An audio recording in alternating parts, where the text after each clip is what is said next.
to the October 27th, 2022 Cumberland County Commissioners Workshop meeting. If you would please stand and join me in the pledge of allegiance. I pledge allegiance to the flag of the United States of America and to the republic for which it stands, one nation, under God, indivisible, with liberty and justice for all. Thank you. I call our meeting to order at 9 a.m. and at this time I open up the floor to public comment. Good morning, Commissioners. My name is Richard, String Farm Circle, Carlisle, Pennsylvania. I'd like to read something that my attorney, Craig Stoudemire, has been doing some research into right to know law. The objective of the right to know law, and this is from the Pennsylvania Supreme Court, is to empower citizens by affording them access to information concerning the activities of their government. The right to know law is designed to promote access to official government information or order to proceed or prohibit secrets, scrutinize the actions of public officials, and make public officials accountable for their actions. Some time ago, I became aware that I, and by extension, my brother and my wife, were the subject of a right to know action by Commissioner Eichelberger. We were not informed of the fact that our emails were being looked into, and the emails were on the county website. And it also noted that if there is an appeal of a right to know denial, and according to the Office of Open Records, third parties must be notified. My wife, myself, and my brother were third parties. So I would respectfully ask, that the county take a hard look at what kind of right to know actions are being approved, especially when they relate to a public official asking for information about private citizens. I don't think it's right. I think certainly we should have been notified. And Craig assures me that there are actions that the county can take to ensure that any person who's the subject of a right to know action be notified. I have also contacted several state legislators, and I am providing them information, and they have asked for my permission to submit information to the appropriate committees at the state, both in the Senate and the House, to look at the Right to Know Act as it relates to this particular action and see if there's any modifications needed. So that's all I have.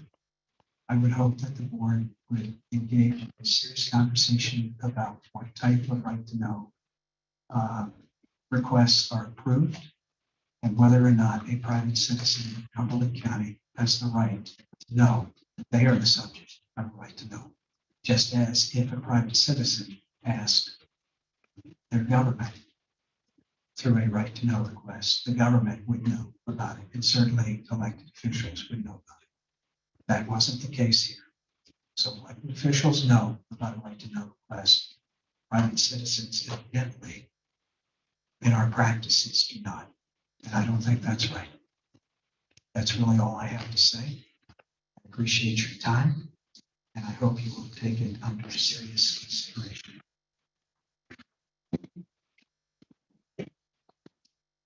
I have one question for the solicitor. Familiar with this request that was made? Is there anything in this that violated any law that you're aware of? To my knowledge, no. And Commissioner, that's a good point. If the law as currently written permits this kind of activity, I intend to ask respectfully that the law be amended.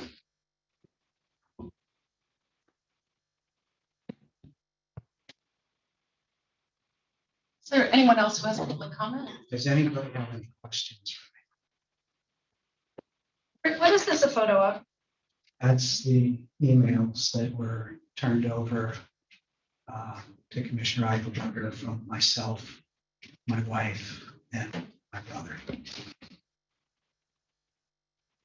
How many were there? I didn't count Okay. quite a few. There was only 2 email chains to my wife. They both had to deal with her mahjong playing group, and I have one of her mahjong girlfriends right here. And our volunteer activities at the Boston Library. By the way, you are all invited because the Boston Library has declared November 17th to be Karen Vino Day. And at that time, I will be making a major announcement that will greatly impact the endowment of the Boston Library. By the way, since we're looking for information on my brother, he spent 9 years in combat zones, commanding 101st Battalion, 1st Military Division as well, twice. And all he wants to be is, I think he's earned that right. Can I ask a question on right to know? I know when right to know requests are filed, say against commissioners, we know about it. We are made aware of it. If the request is concerning your information, Yeah, if somebody like, there was a right to know filed against me the other day, right, and I was Right. notified of it. Right.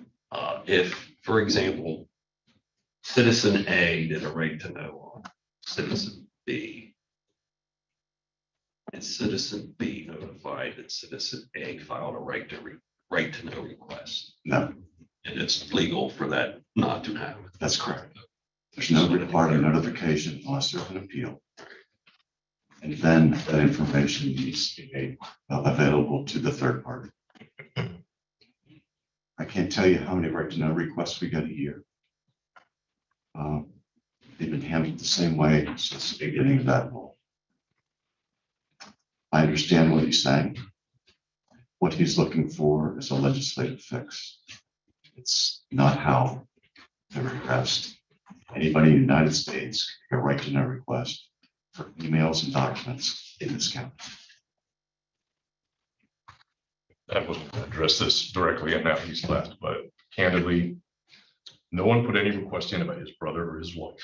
If he doesn't want them mentioned, if he doesn't want, then he shouldn't put that stuff in the county email system. That's really. I would like to know the substance of the request. As I examine this. I think an individual has every right as an individual to do a right to know request, but I don't know if this request was done by an individual, if it was done by someone as an elected official. But those 2 things to me are very different. So I would appreciate that and knowing how that works before I move forward. I mean, certainly any public official that would pursue information about a private citizen is behaving in what I would consider to be a despicable manner. I mean, private citizens are private citizens. And doing those kinds of things as an elected official or from taxpayer paid property would not be appropriate. I'm not convinced it's illegal, but I don't think it's appropriate.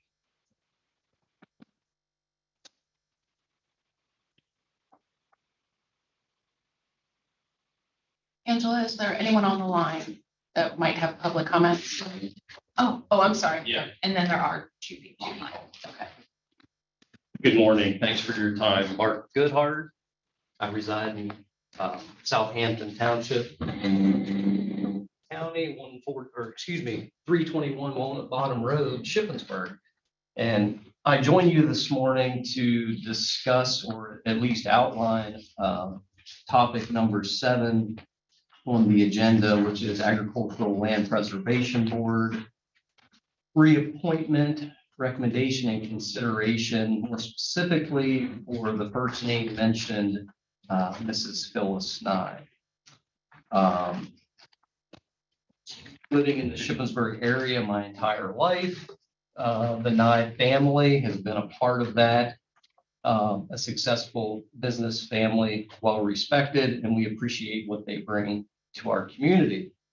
However, in the several decades that I've known the Nye family, their priorities have not been directed towards farmland preservation. Some of the projects that they've worked on in our community include, but are not limited to, obviously where the Walmart Shopping Center is located, the Lowe's Shopping Center, the Deerfield high-density housing and apartment center. And there's currently a housing development that they are constructing on Strome Road in said township. Over the last 2 years, Phyllis and her husband, Mickey, have made at least 3 attempts to develop another piece of farmland that they own on Goodhart Road in Southampton Township. And their attempt has been from anywhere from residential to commercial warehouse. And their attempts primarily have been first and foremost to readjust the zoning, which was currently zoned agricultural. It was zoned agricultural when they purchased it, and their attempts have been to change that to a commercial purpose. Husband W. Mickey Nye has also been a past member of the Shippensburg Area Development Corporation, SADCO, if you are all familiar with that. During the same period of time, I'm not aware of any of the farms that they own, if any of those have been enrolled, enlisted, or attempted to be enrolled or enlisted in the county farmland preservation program. I've been contacted by many farmers and non-farmers in our community when it became more of a public knowledge that Phyllis was a current board member on the Cumberland County Farmland Preservation Board. Personally, as a farmer myself, landowner, business owner, and just regular Joe of Southampton Township, I felt it was an obligation to bring this to the board's attention because it's clearly a conflict of interest for somebody actively engaged in developing farmland to participate on a farmland preservation board. I'm certainly not against somebody willing to make a living and doing as they do with their own piece of land, but I also don't feel it's the right image for the Farmland Preservation Board to offer a political platform for a person just to show good face in the community. The challenge that I'm faced with, and I'll challenge this room with, is number one, I think that the option in this situation is very obvious, knowing the agenda for the Nye family is obviously not to reappoint Mrs. Nye. I think it would be an inappropriate action, and I certainly hope that is the end result. The other option is obviously Phyllis owns multiple farms in the community. If she wants to put her money where her mouth is, I'd be more than happy if she wants to enroll her farms into farmland preservation and be an active member of that community. We'd be happy to entertain that as well. I really appreciate this platform and this opportunity to address my concerns with the appointment process and lack of vetting for said board member. Thank you.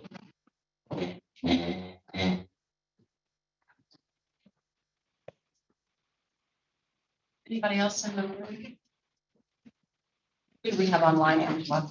The first one is a phone number ending in 2742, and I believe that is Janet that I spoke to yesterday. Okay. So Janet, if you would state your name, your municipality, and the floor is yours to make your comments.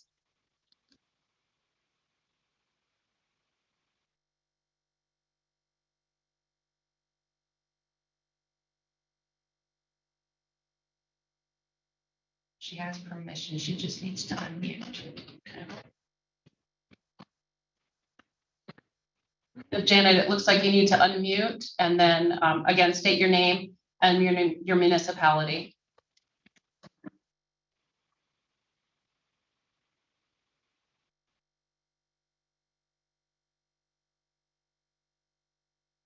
We come back to her. Who's the next person? We'll give her an opportunity to figure out the. Her name is Shana or Shanna C is the last name. Okay, so Shanna or Shana, I apologize if I'm mispronouncing, but if you'll state your name and your municipality, and the floor is yours to make your public comment.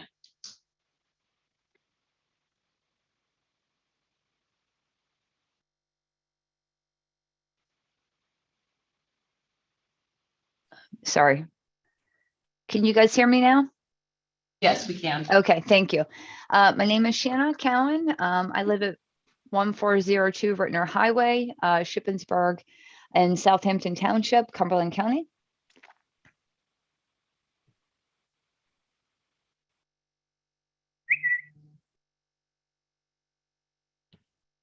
Okay, if you have public comment, please go ahead.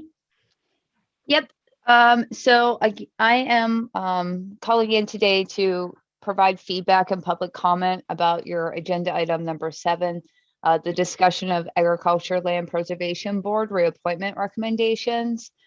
Like your previous guest in the room, Mr. Goodhart, I would agree that I do find it very inappropriate to find that Phyllis Nye being on that preservation board, considering her and her family have tried to rezone farmland on Goodhart Road in 2022 and 2021 from farmland and have it rezoned from agriculture to commercial manufacturing. So I know I was told yesterday it wasn't deemed as potentially a conflict of interest, but I do find it highly inappropriate and unethical for somebody to be on this board when they clearly don't care about preserving farmland, when they've tried to have it rezoned to commercial manufacturing and not preserve the actual farmland that exists there today. And so I hope that the commissioners do not reappoint Phyllis Knight to another term for that Farm Preservation Board.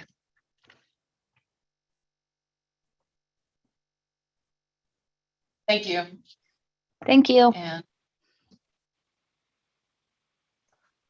so Janet, if you've had an opportunity to unmute, again, if you state your name and your municipality, we'll be happy to hear your comment.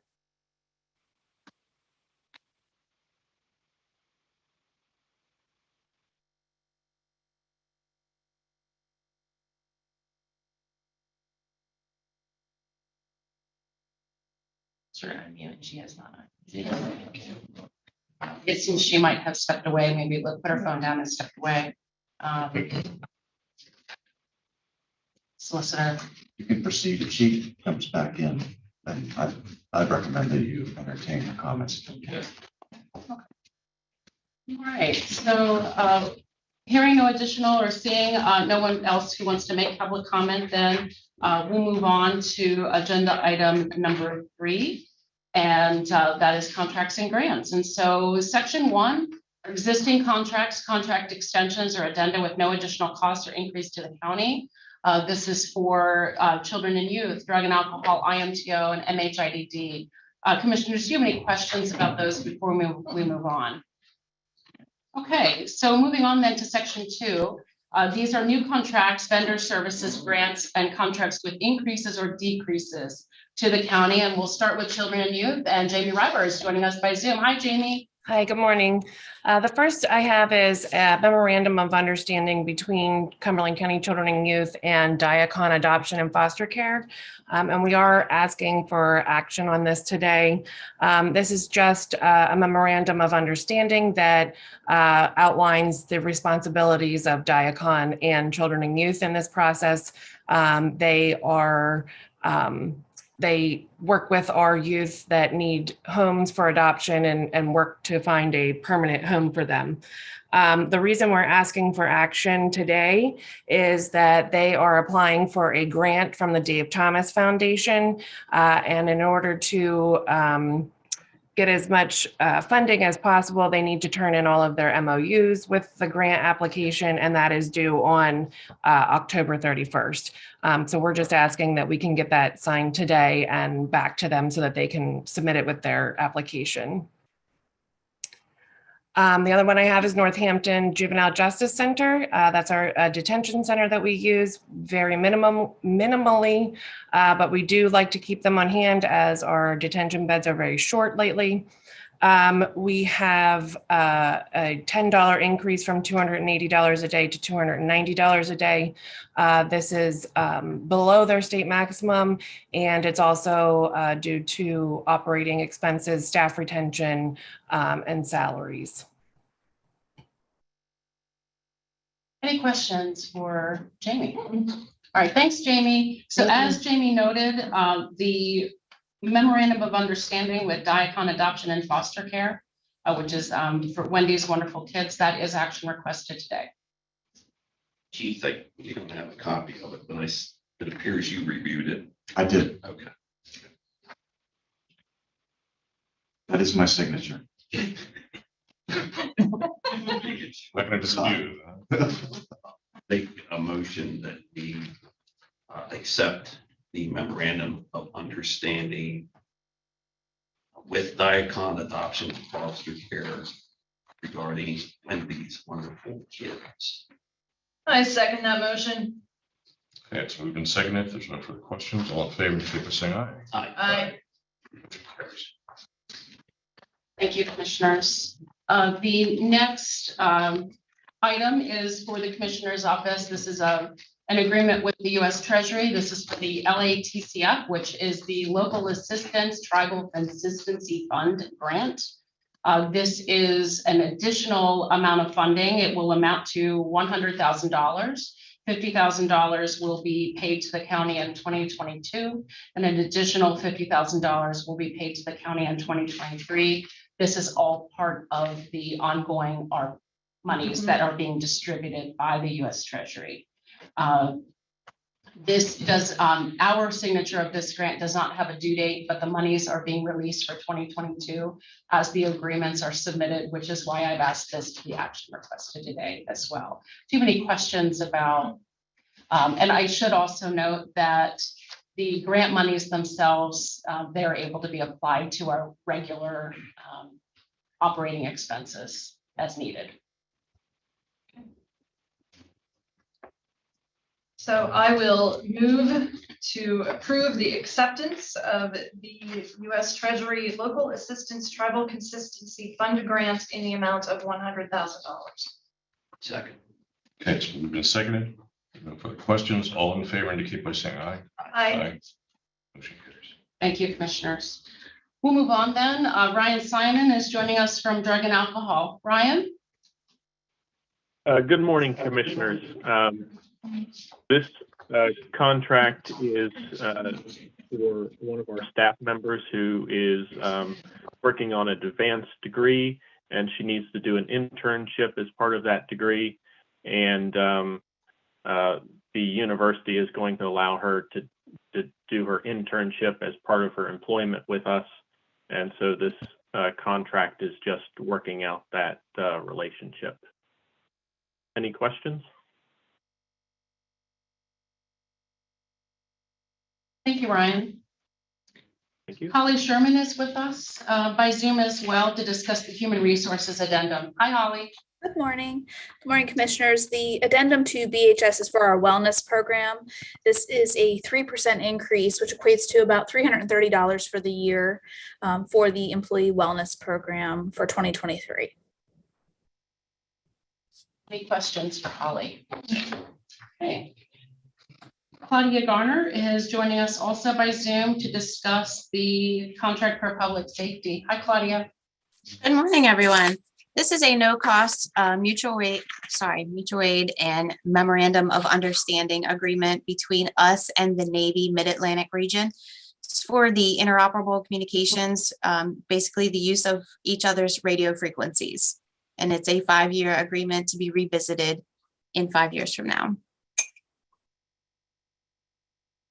Any questions for Claudia? All right, thank you, Claudia.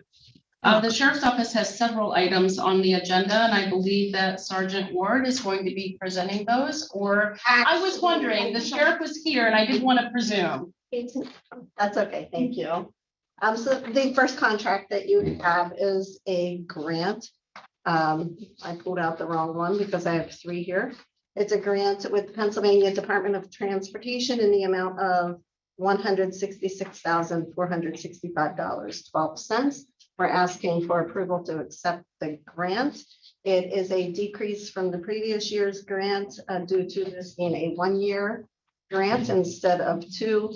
The PennDOT has advised me that next year it will be turn around to a two-year grant again. They're just trying to get several grants on the same timeline. So these grant funds provided pursuant to the agreement will be used to coordinate and deliver highway safety related activities. I believe you're familiar with it being referred to as the highway safety grant. Any questions? Good. Can I just move on, Stacy? Yes, With please. that? Okay. So to provide the services under that grant, we'd like to ask for approval for our contract with the American Trauma Society. Again, the grant amount and the contract amount would be $161,465.12. It is a decrease from last year's grant due to it being a one-year contract instead of two. That would move to a two-year contract again next year. Any questions regarding the American Trauma Society contract? Sure, that's the one that is that the one that used to be in the coroner's office? Correct, yes. Okay. It was in the coroner's office and just moved to our office maybe 3 years ago. Okay, thanks. The last contract that that you have before you on behalf of our office is contract with Lexipol. Lexipol provides our policies and procedures for us. And they also provide daily training bulletins. This contract allows them to keep up with court cases and law across nationwide that would affect sheriff's offices or law enforcement, make those necessary changes, push them out to us in policy and procedure. And that contract amount should be $13,332.99. Any questions on the Lexipol contract? No? Thank you very much. Thanks for coming in person.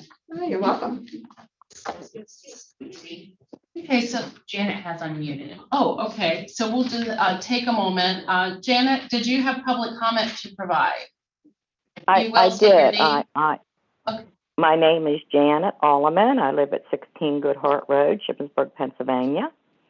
And I'm calling concerning the Article 7 with Mrs. Nye.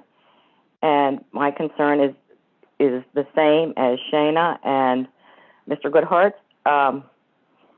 All the same things, which I won't take up your time to repeat everything they said, but I feel that I don't understand how a land developer and a preservation person can be. I think if somebody's with a land developer and wants to develop farmland, it seems like a conflict of interest to be on a land preservation board. I guess is my thing, along with everything else that they already said. But I just wanted to make that known that I think that we need to preserve this land around here and not develop it. So, thank you, Janet. Sorry, I had trouble getting unmuted. Oh, no, that's perfectly understandable. You're not the first. Since we're on the topic of the matter, can I ask the solicitor a question first? My understanding, because I don't know if we're planning on any discussion on this prior to the reappointments or not, but I do have one question. The definition of conflict of interest, as I understand it, relates to a specific instance, a specific vote. Correct. I mean, I'm not unsympathetic to what these individuals are stating. I think we probably have justification to look at conflict of interest possibilities among a number of our boards, this one in particular, but that's a discussion for another day. But it is driven by the particular instance of a parcel being voted on. Correct. By the action of the individual in voting. Okay. All right. That's So helpful. the conflict of interest would be addressed or should be addressed at the ethics. Okay, that's helpful. Thank you. I'll have some comment when we get there. Okay, as I said, thank you, Janet. Anything additional, commissioners, before we move back onto the agenda? Okay. Yeah, So that was what I was- Thank you. She's not. So that concludes our contracts and grants, and so we'll move on then to agenda item 4, and by extension, agenda item 5, and I'll ask Kirk Stoner to provide an overview of each. Hi, Kirk. Good morning, Commissioners. So the 2 agenda items we have today are 2 Cumberland Plans grant applications. As you may recall, the county has $50,000 to the planning department that we offer for municipalities and county-related planning projects that are consistent with the county comprehensive plan. Today, we have 2 applications, one from Middlesex Township to update their zoning ordinance for a value of $19,677. There's a 50% local match that will be on top of that. Also, one from Wormleysburg Borough for $22,600 to update their comprehensive plan. Likewise, there'll be 50% local match coming from the communities for that project as well. Both of them submitted their applications to the County Planning Commission or reviewed. The County Planning Commission has recommended approval of both applications. Any questions for Kirk on either agenda item 4 or 5? Kirk, and Keith, you might be able to address this. How old is Middlesex Township's comprehensive plan? Because it just seems like they just throw in amendments. Yeah, Middlesex zoning ordinance is pretty old. There's a lot of amendments to it. So I think this is a really good project. We really look forward to working with the township. They came forward, work with us on the grant application. So I think this application in particular, we have a lot of value, not only for the township, but also for the county as well, as we work with them on implementing our comprehensive plan. 1989. Okay. Any other questions for Kirk? Thank you. Thank you, Kirk. All right, agenda item number 6 is a discussion of an approval for the Department of Public Safety received donations. And Claudia, I apologize. I should have asked you to cover this when you were with us a few moments ago, but thank you for hanging in there. So if you would please give an overview for us. Sure, no problem at all. We have 2 donations that we're asking for your approval to receive today. One is from FirstNet from AT&T, and the other from Cargill Meat Solutions Corporation. Both of them are bronze sponsorships for the LEPC Summit that was hosted recently with great success, I might add. Their FirstNet is for $275 and Cargill is for $250. Any questions for Claudia the second time around? All right, thanks, Claudia. You're welcome. We'll move on then to agenda item number 7, and I'll call on Commissioner DiFilippo to discuss the reappointment recommendations for the Agriculture Land Preservation Board. Yeah, thanks, Stacy. The 3 people who are mentioned here in agenda item 7 are requested from the Ag Board to be reappointed to a new term that starts January 1, 2023. Yesterday, the board, particularly me, received emails, phone calls from people with concern about Phyllis and I. I think Mr. Goodhart summed it up very well.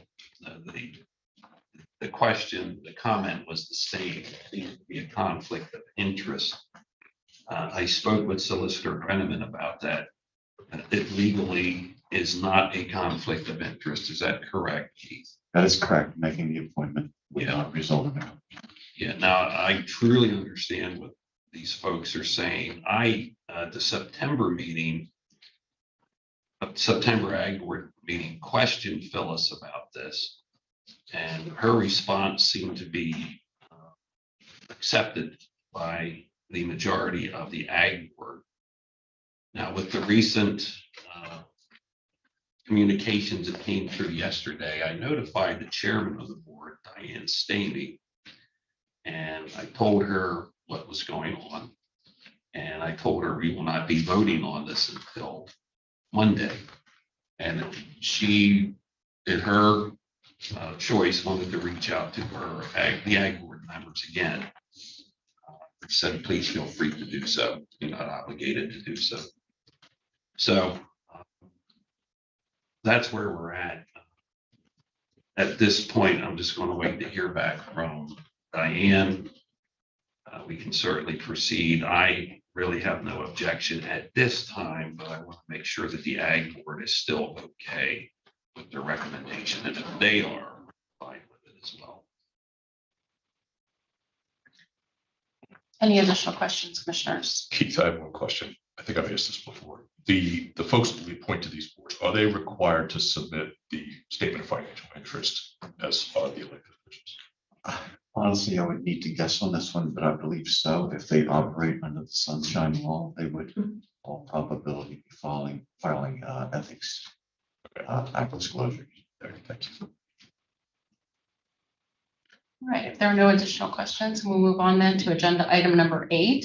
And I will call on Commissioner Fauci to discuss the appointment and reappointment recommendations of the Commission for Women. Thanks, Stacy. So this morning we have a reappointment request for Stephanie Okanewski. This is a reappointment for a 3-year term effective January 1, 2023 and expiring December 31, 2025. Then we have an appointment request for Laurel Spagnolo for a 3-year term effective immediately and expiring December 31, 2024. Both women are beyond qualified for this position, and Ms. Spagnolo is, of course, the Director in Development of Community Engagement at Sadler Health Center, and will be a wonderful addition to the board. Thank you, Commissioner. Any questions, commissioners? All right. We can move on then to agenda item number 9, and I'll call on our solicitor to discuss the ordinance. Morning, Commissioners. Weeks ago, you authorized this ordinance to be advertised. It has been for today for enactment. And this deals with the right of the tax collector to waive charges associated with a property owner that does not receive or gets a tax bill late. Any questions, commissioners? This is action requested today. Move to approve ordinance 2022-03. A second. Okay, so we moved and seconded. All in favor, indicate by saying aye. Aye. Thank you, commissioners. Agenda item number 10 is discussion and approval of the contracts for the county grant program, and I'll call it Solicitor Brenneman again. Thank you. Commissioners, I believe you have samples of the contracts. They're going to be provided to grantees that are receiving funds from the county. I just want to touch on some of the highlights. At least in my world, they're highlights. It may not be in yours.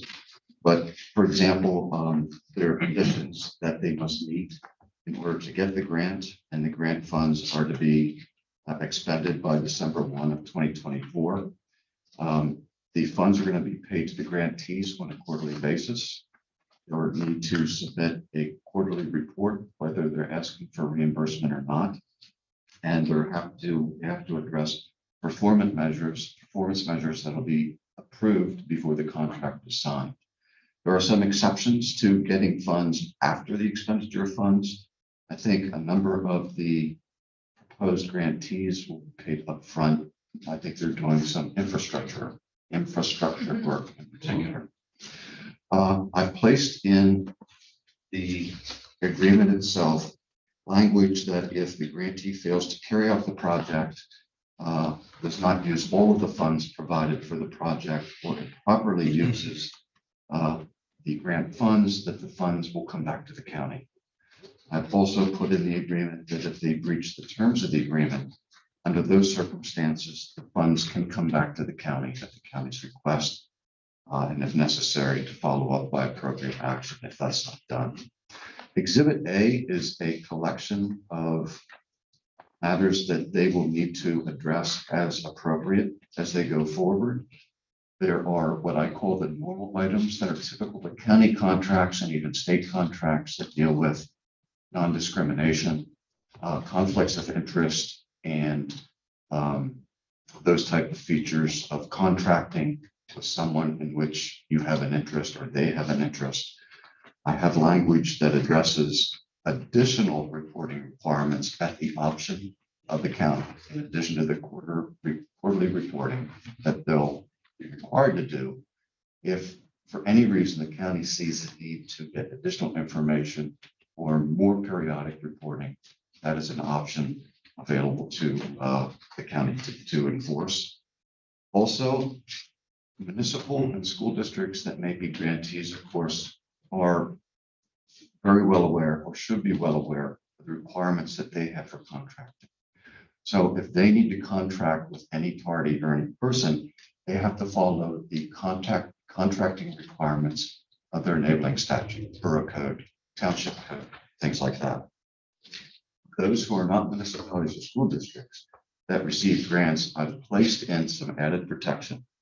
And that is if, for example, there is a project with the cost of work, labor, and materials exceeds $25,000, then the grantee must pay prevailing wage.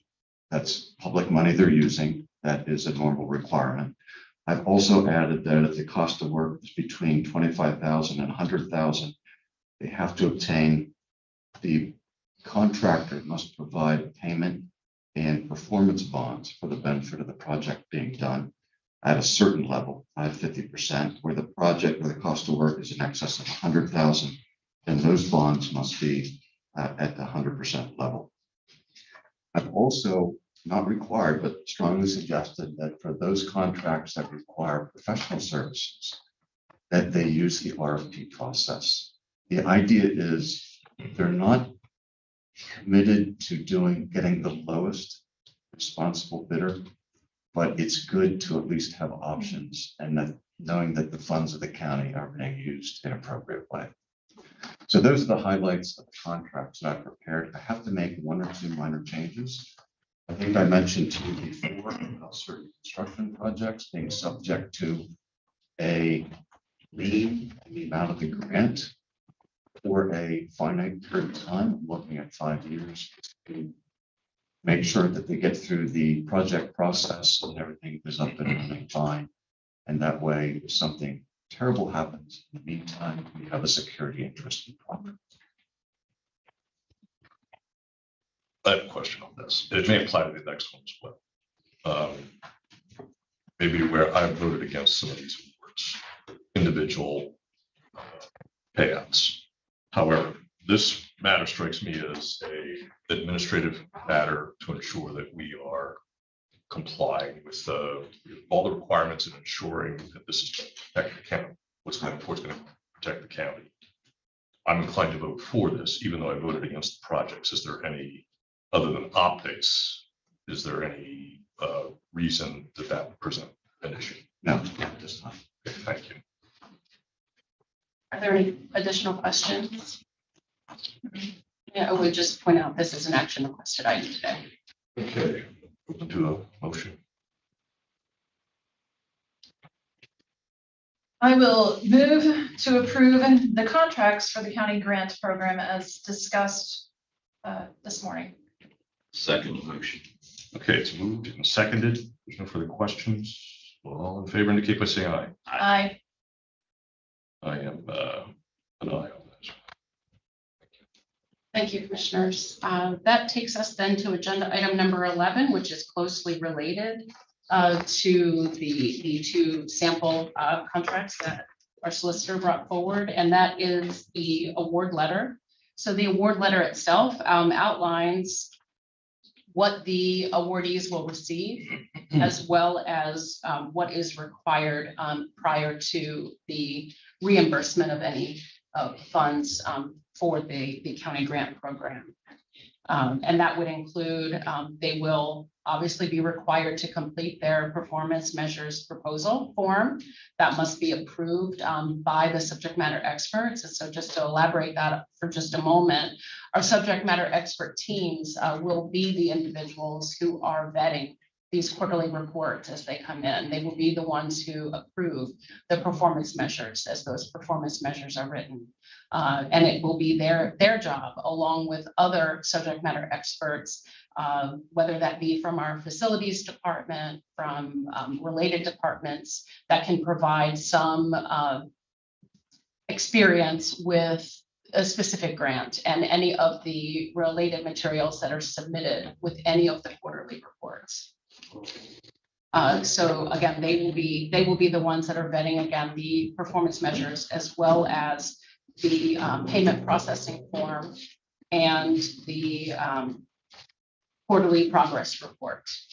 So the letter again outlines what must be received by the county before any reimbursements are made, and just outlines that process. One of the things that we have discussed that we probably move forward with is providing a small group or one-on-one discussions with awardees to answer any questions they may have. And I believe that Toby Faber or Kirk Stoner or both might have mentioned that yesterday during our finance meeting. Any questions about the letter? Did you include the requested change I made, Stacy? I did. And that is actually in the third bullet point that it indicates very clearly it's a reimbursement check that is made. And so the original letter that we had put together indicated that it might take up to 8 weeks for checks to be mailed, and that time frame is and probably longer than we would need, but we do have in county government a process by which requests for checks must be submitted. It takes time to review invoices and make sure that the forms are completed correctly. And obviously it takes time to get those checks back and mail them. And so we'd indicated there would be an 8-week period. And it was unclear that 8 weeks did not start with the receipt of the letter. It started with the receipt of the payment processing form and the quarterly progress report.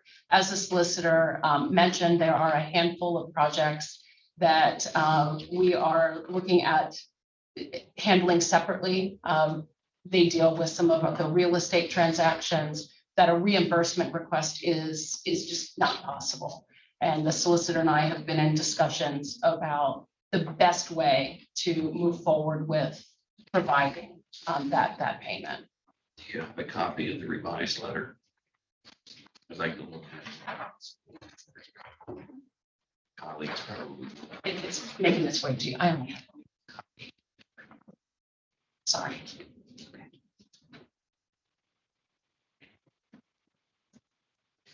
But Keith, based on this whole process, we're not automatically going to be sending out checks in 8 weeks, correct? Oh, no. And that's what this. The third bullet point, Commissioner, relates to the second bullet point, in that payments are only made once all of that list of sub-bulleted documents are received. Never mind. I'm good. Okay. Thank you. Appreciate it. But I would point out, I think the original version of the letter didn't quite make that clear. Yeah, that's very clear. Thank you. So as Keith just discussed, some of these municipalities will get their money up front. And it may not just be a municipality, Okay. it could be others as well, just to be clear. So is this letter addressing that? It is not, and what I was going to say is that, we may need to modify this letter slightly, and I would just ask that we receive the permission to do that. If not, we'll certainly bring another version of the letter back in front of you. It's at your discretion, or if the solicitor has an opinion on whether we should or should not. No, it should go back. Come back through. Okay. Thank you. So we'll bring that letter back through maybe by Monday. It just depends on whether we have a resolution. So this version of the letter for a majority of the awardees is action requested today, unless if you have any other questions that I can address.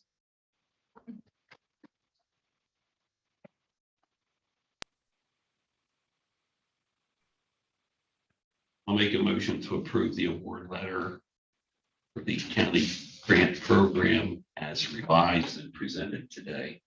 I second. Been seconded. All in favor, indicate by saying aye. Aye. I'm going to vote no, since it seems to be somewhat project specific, so. Okay. Okay, thank you, commissioners. We'll move on then to agenda item number 12, which is discussion and approval of a capital project request for elections. Bethany, as you know, is teaching election school this morning. And so Brent Durham is joining us to discuss the project itself. Hi, Brent. Good morning, everyone. This capital project request is a project that'll occur at 1601 Rittner Highway. It's for our Bureau of Elections Department. We're proposing to increase their space by approximately 1,400 square feet. The additional space will allow for a secure mail-in and absentee ballot processing area. It'll provide more options for Bethany for how they logistically set up on election days, and as well as provide some additional staff space. The total cost of the project is $25,800. About $6,000 of this is just to modify the footprint of the space, and the remaining 20,000 is all security enhancements such as cameras, access control, alarm system, motion sensors, etc. We're hoping to get as much of this project as possible paid for using Act 77 security grant money. Per Bethany, this grant expires at the end of the year, and with extensive lead times of some of these products is why we are asking for action today on this request. I will further add the Regional South Central Task Force will be performing a security audit analysis of the Bureau of Elections area. This task force has individuals who are security specialists, law enforcement, homeland security, et cetera, who will look at this area from different angles.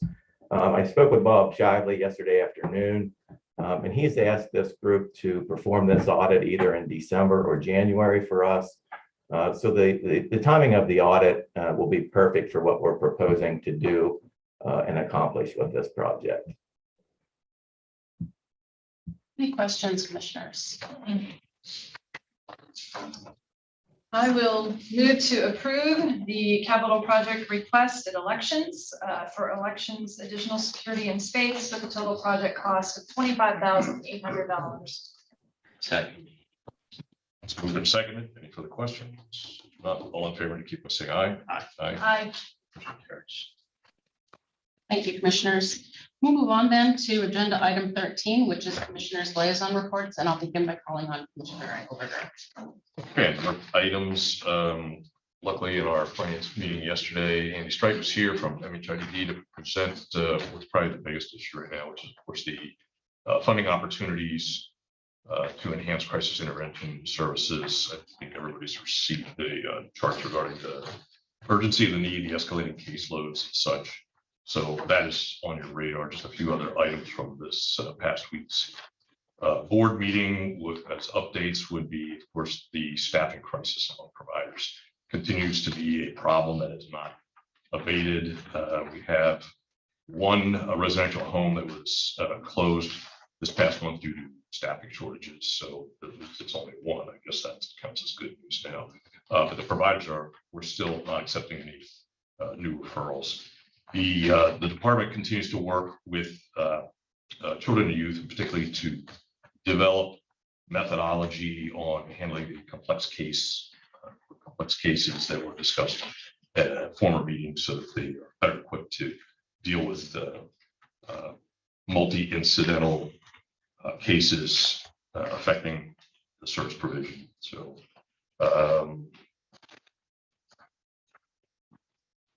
on the training side, of course, suicide prevention training has been a big undertaking for our folks this year. And in the past month, they have trained an additional 73 persons in the QPR, the question, persuade, refer suicide prevention training. So continue to add those numbers. The crisis intervention team trained a total of 18 law enforcement officers, 2 crisis staff, 1 recovery support specialist as well. So 93 trained law enforcement officers in Cumberland and Perry counties. And the next steps will be collaborating with the planning team, 911, and law enforcement, so we can track scheduled calls and the outcomes. That should be addressing severe needs, and we should be able to measure the impacts of their actions as well, which is always good news, of course. We have, let's see, briefly, there is, of course, as a reminder today, as you saw, Kirk had his staff shirt on. That's for the Household Hazardous Waste event today. I think that's 11 to 4.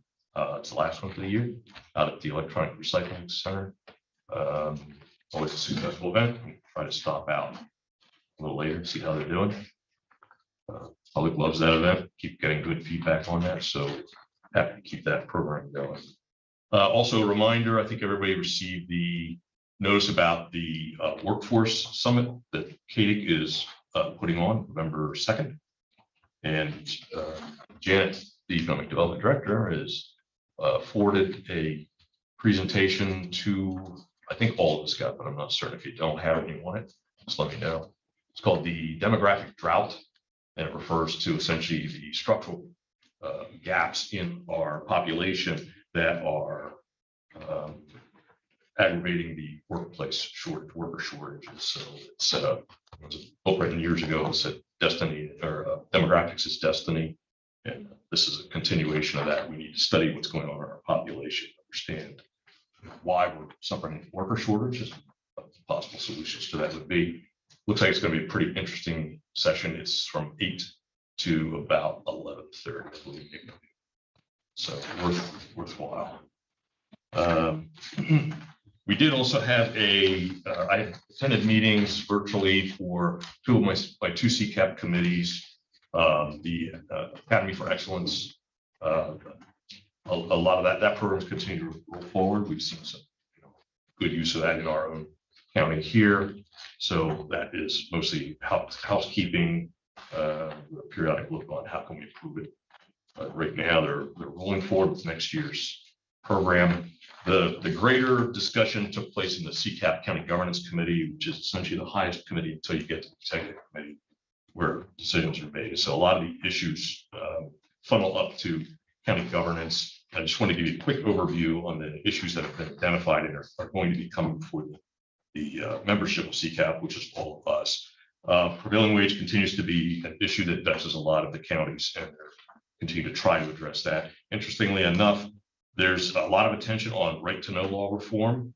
In particular, what they're referring to is the enormous uptick that we've all seen, us included, in regards to election related requests and the volume of those. And those requests, as we all know, have been overwhelming the system in a lot of counties. We're busy, but I wouldn't say we're overwhelmed. Our people seem to be handling it very, very well. But some places are really getting pummeled. And that has landed in the attention of our peer group here. And what they are looking to do is reintroduce previous legislation that was never passed, of course. And in the past, they were more focused on the issue of the commercial requests that were put in for businesses to simply collect mailing lists, and it created a great deal of effort for our people and essentially saved those businesses a ton of money while offloading that cost onto the general public, the taxpayers in the counties. The emphasis really now has changed to the volume issue and whether we can get some relief from the current way that appeals are done. There was some discussion about whether Office of Open Records would be open to a triage type of program that would allow us to categorize requests. This would be a heavy lift, probably, I imagine. So but the idea is, could they categorize requests in terms of schedule or urgency, such as some court cases obviously are following the calendar, elections follow a calendar, put the commercials into a category that might provide some time relief on that, and just do what's called load balancing, so we can make that some more manageable situation. Most of the counties that were in on the meeting, and there were quite a number, reported that they have hired additional personnel either on a part-time or full-time basis just to handle the uptick in the right to know requests. So it's hitting counties all over the place, and the big driver right now is election-oriented stuff. No one foresees an end to that anytime in the near future. This election cycle is not going to be the end of it. Next election cycle is probably not going to be the end of it. So they're very determined to try to at least seek some relief. But that said, that's definitely an uphill climb. Other issues that were discussed extensively were the use of electronic advertising as a means of reaching broader audience for what that's worth, as well as cost savings. That's come up before and has gone nowhere in the legislature. Sunshine Law clarifications, always welcome. County workforce solutions, all counties are facing the workforce issues. Pension reform continues to be what John Connolly, our former chief clerk, used to call a hardy perennial. So we're going to be having more discussion about what pension reform may look like. And of course, now with the economy, the situation it is, and the impacts that's having on the counties, that will take on some more urgency with the counties. We'll see if it takes on any more urgency with the state legislature. That's all I have on liaisons. However, I do wish to reserve some time under other business for other comment. Thank you, Commissioner. Commissioner Conchi. Well, good morning, Cumberland County. The library system met on October 17th. And Carolyn Latchley, the executive director, she shared that the financial specialist position has been offered to a qualified candidate and that person accepted. The library system hired a part-time IT tech. The collection services coordinator retired and her last day was October 3rd. So that position will be coming for approval to salary board. And their conditional grant projects are on track, including one that will improve cybersecurity. And I will remind everyone to use the library system. It's just such a fabulous, fabulous service to all of our Cumberland County residents and residents not in Cumberland County. The Cumberland County Bar Association is having an expungement clinic on November 1st from 5:30 to 7:30 at Bosler Memorial Library. So you do have to register at the Bar Association. So you can do that by calling 717-249-3166. I have been asked to serve again on CCAP's Human Services Committee for 2023. So I will be serving on that committee again. That has been incredibly enlightening. Planning meant, and boy, there's lots of good things going on at planning. So very briefly, Lower Frankfort Township, their comprehensive plan was voted for a recommendation, as was Shippensburg Township's Airport Road rezoning from a C2 to an MU, and Hopewell Township Elliott Agricultural Security Area. That was also recommended. We heard from Kirk. He talked about Middlesex Township zoning ordinance and the Wormleysburg Borough Comprehensive Plan being part of that grant application process. The Transportation Committee of the Planning Board met with Steve Deck to discuss the I-81 improvement recommendations. And there's a belief on the part of that committee that we need more data to establish purpose, need, and cost effectiveness for these proposed I-81 improvement strategies, particularly as we look at axis 37 and 29, as well as a possible I-81 turnpike connection. And that committee has also recommended that the national trucking companies be involved in this process of I-81 improvements. Brenda Landis will not seek to serve an additional term on the board. She has provided years of invaluable service. So the membership committee is seeking applicants, and I see that there's been a public call put out for people to apply.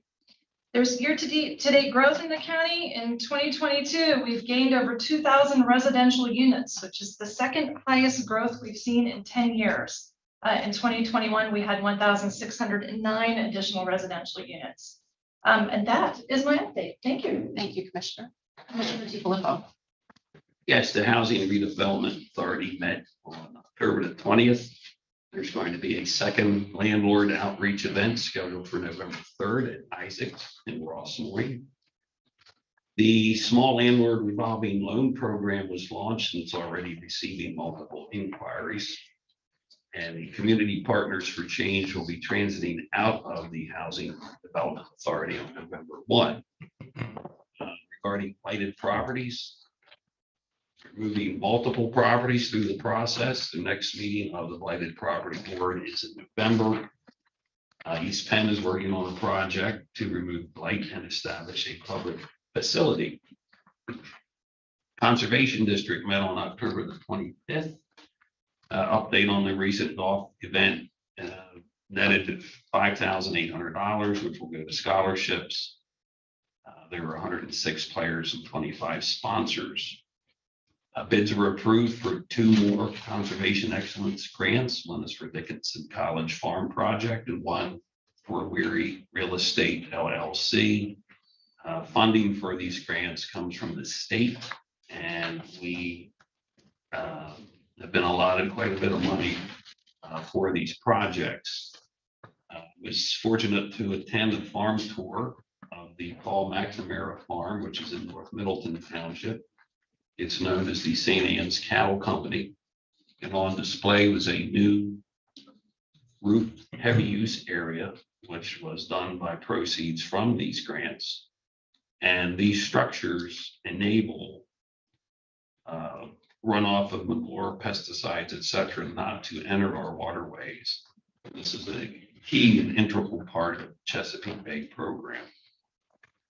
Nutrient management plans were approved for Josh Brittes, who owns a farm in Upper Frankfurt.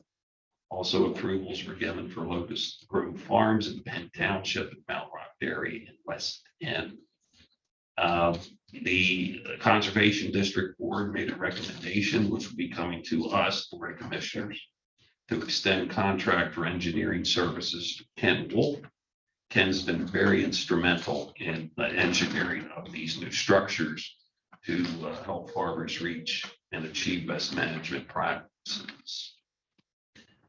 Also, CapCog met October 17th. There is a presentation given by Don McKenna of Penn State Health, and he provided us an update as to the medical center operations at Hampton. CapCog passed its 2023 budget. The recent golf event netted $8,500. For Gary Myers, it was the best one ever. And the CapCog annual dinner will be on January 16th. Exact time and place will be to be determined. And just as an aside, I attended election school on October 25th, as did Commissioner Fashi. There were a full house of poll workers. They were very excited and asked some very good questions. And that is it for me. Thank you, Commissioner. Sure. I would like to report that an executive session was held on October 26, 2022 at 9:30 a.m. regarding personnel. Is there any other business to come before today? There is. I wasn't going to address this anymore, and I wish Mr. Ravina was here, but I'm going to address this issue that has come up. Some things are just worth correcting the record on, especially when other commissioners decided to pick up the issue because bidding for him. The right to know request surrounding Mr. Ravino is not a RTK aimed at a random citizen, as was stated. The root of that request that I filed was simply because Mr. Ravino has for over a year now been a key purveyor of some of the key disinformation that has surrounded our divestiture of the Claremont Nursing Facility. He has further been an advocate, in fact, a founding advocate for the formation of a benevolence fund that would transfer the proceeds essentially into the hands of a group that he is in control of. So whether he would control those funds is yet to be determined. He was never that specific, but he seemed to have quite a detailed proposal on what he would do.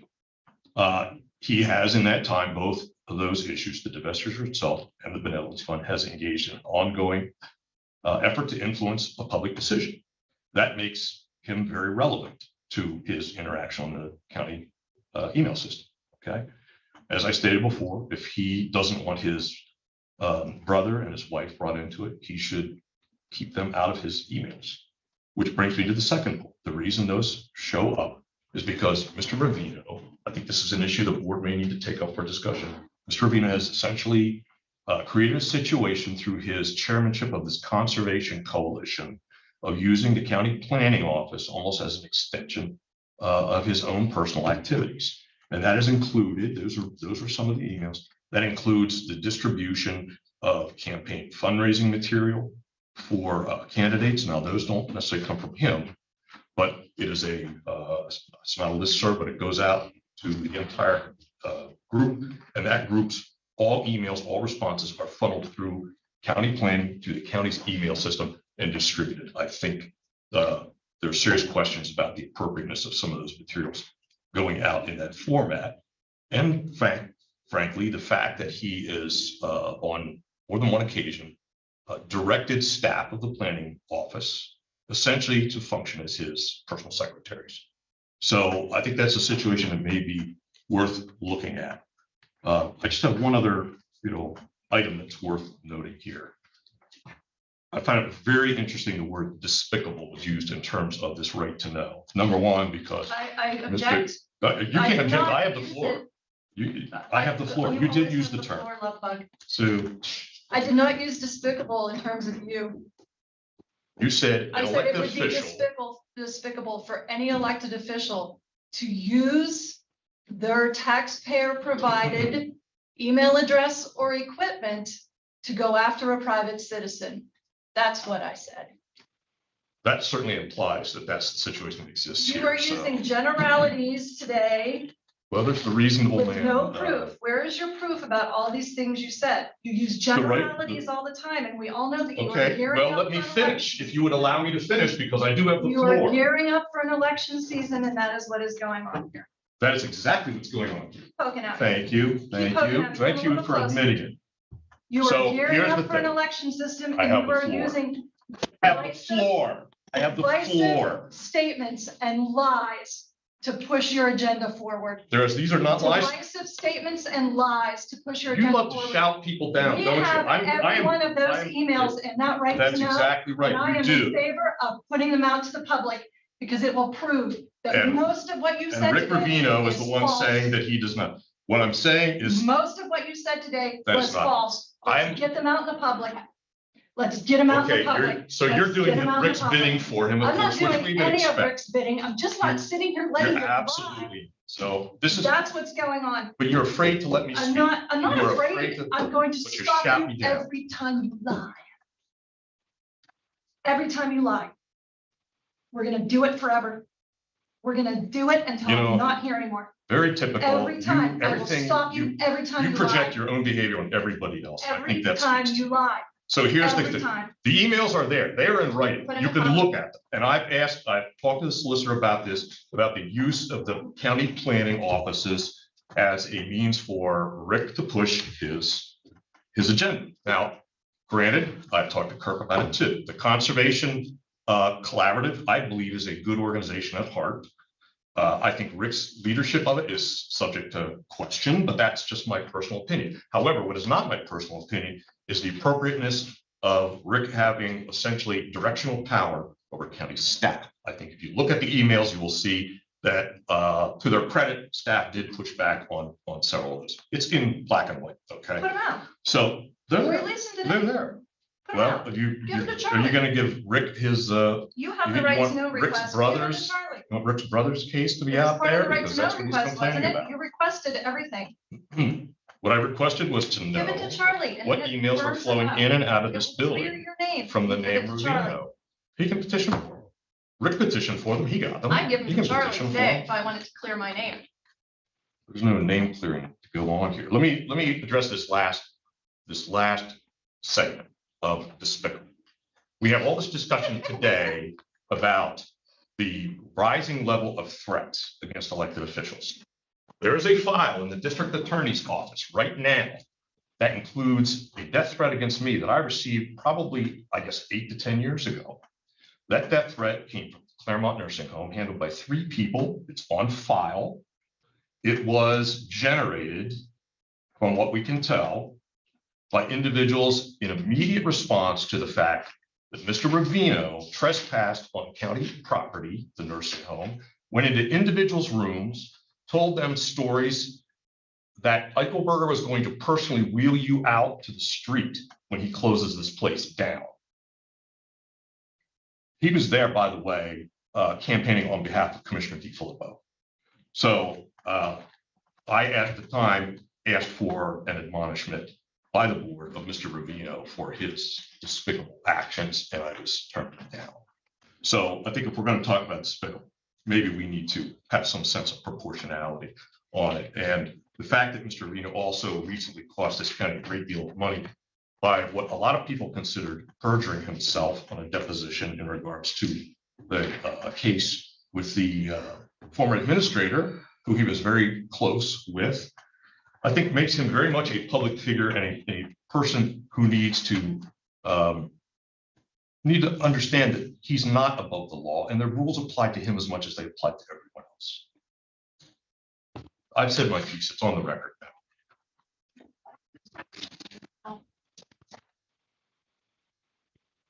It's entirely up to the board. What's the question? I take issue with how you're describing what was proposed under the Claremont Mission Fund. At no point in any of the information that I received, are they suggesting that the funds are outside of the control of the county? They remain completely under the control of the commissioners. Mere suggestions by a group of concerned individuals with experts from the county as the version that I received. If there's another version available that is requesting something entirely different, I am not familiar with it.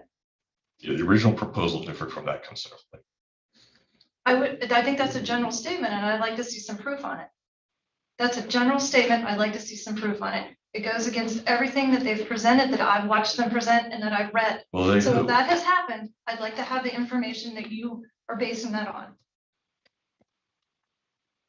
there's media accounts, there's what people have said verbally, repeatedly in this room, outside this room. I'd like something You know, more this is- specific than Yeah, general well, statement. it's not a court of law. I don't go around recording people. Specificity is very important when you make claims like that, particularly as this board engages in evaluating if a benevolence fund is something we should be doing. If you have information that other commissioners don't have, you should be sharing it with them. I have verbally. It was clear from what Not several in of these those individuals have said. generalities, not in these generalities that you put forth today. That's not sharing it. That I need some specifics. They matter. Otherwise, this is just a piece of an agenda. Specifics matter. If you can offer something new, I'm interested in it. Keith, I have a question for you. If any commissioner files a right to know, does that implicate the entire board? I don't believe it does. I'm not sure. Now, when an individual, commissioner or not, files a right to know request, it does not implicate the entire board. No. If I understand what you're. But I think there might be a perception that it does. Oh, I see. I'd like to. Legally, there is not. No. You're probably saying what you are saying. Yes. So if a commissioner, Keith, I'm just following up so I'm clear because it's something I'm concerned about. If a commissioner puts forth a right to know request or anything, puts forth a right to know request from their taxpayer, email their taxpayer equipment, are the other commissioners somehow involved in that? Are they somehow responsible for that? Are they somehow held accountable for that?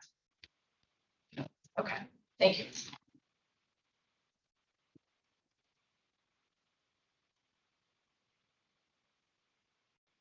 Is there any other business today to come before the board? Okay, hearing none, we are adjourned.